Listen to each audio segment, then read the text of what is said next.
Have you ever stopped to think about how a truly epic story gets made? Not by one person, typing away in a quiet room, but by a whole group of friends just talking over months, even years. Well, that's what we're going to do today. We're going to take apart how a simple game, a conversation really, can grow into a massive saga.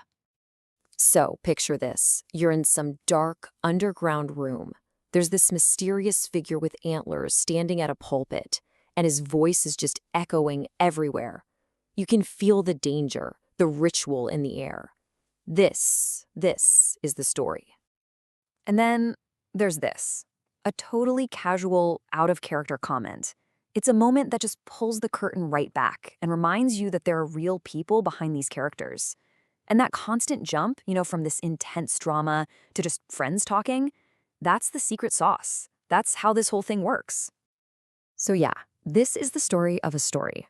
We're going to be looking at a game called Blood on the Pavement that's been going for a long, long time. It's our window into seeing how 6 different people, week after week, build this huge, sprawling narrative, totally from scratch. Every story's got to start somewhere, right? Well, for our characters, that start is messy and violent. So let's rewind all the way back to session 1. That is one of the very first thoughts a character has after literally clawing their way out of a shallow grave in Miami. And here's the cool part. The character is completely confused, and so is the player. They're both figuring out this world and what's going on at the exact same time. And this right here, this is a perfect snapshot of the whole process. On one hand, you've got a player describing this really brutal, visceral thing their character wants to do. And on the other, you've got the person running the game, the storyteller, trying to figure out how that fits into the rules. It's this constant dance between what's happening in the story and the mechanics of the game. Okay, so how does this not just turn into total chaos? How do you keep a story on the rails when you've got 6 different people trying to steer? Well, it turns out there's a system. There's a framework for all this. For anyone who's not familiar, the whole thing is built on what's called a tabletop role-playing game, or TTRPG. Honestly, the best way to think about it is like structured make-believe for adults. There's a shared world, everyone has a character, and there are rules for what can happen, plus a little bit of chaos from rolling dice. And the actual gameplay loop? Super simple. Step 1, the storyteller sets the scene. You're in a cemetery, a security guard sees you. Step 2, the players say what they do. I'm going to try to scare them off. And step 3, you roll some dice to see if it works. That's it. You just do that over and over and over again, and a story just appears. And here's a great example from that very first night. The character's goal is primal, simple. I'm hungry, I need to feed. But the player, they have to translate that into game speak. They're thinking about stats, how many dice they get to roll, what their character's hunger score is. Every single action is this mix of story and strategy. All right, so that's the basic building block. But what happens when you stack those blocks up over months and then over years? Well, those little moments start to connect, and you end up with something genuinely epic.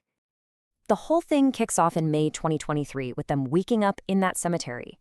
Just a few months later, they're already arguing about their group's moral code.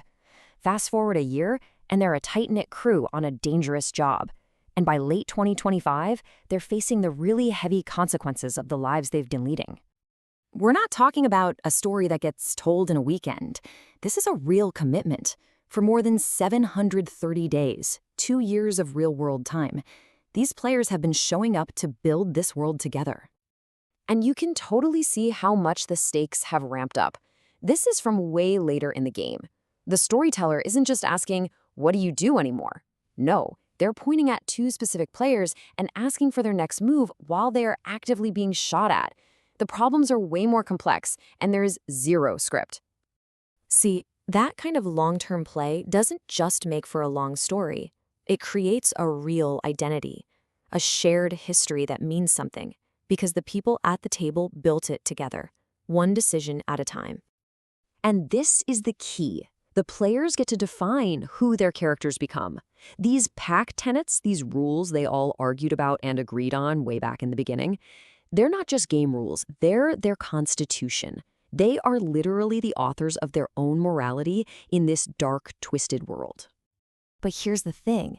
because the story isn't written down anywhere, the danger is absolutely real.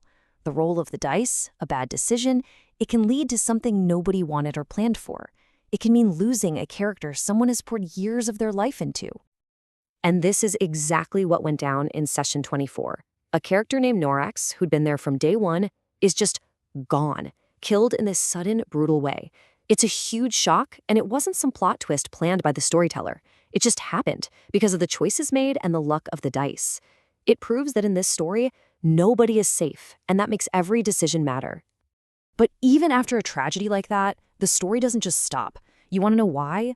Because it's not really about the plot or the characters. It's about the people telling the story. It's this living thing that's shaped by their friendship.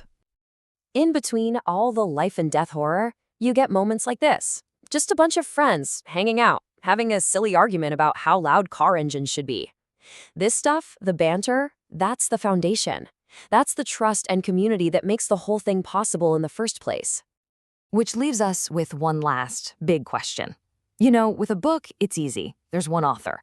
But with something like this, who gets the credit? Is it the storyteller who builds the world? Is it the players who make all the choices? Or is the story itself something else entirely, a separate thing that only exists when they're all together? It's a story that belongs to no one, and at the same time to everyone.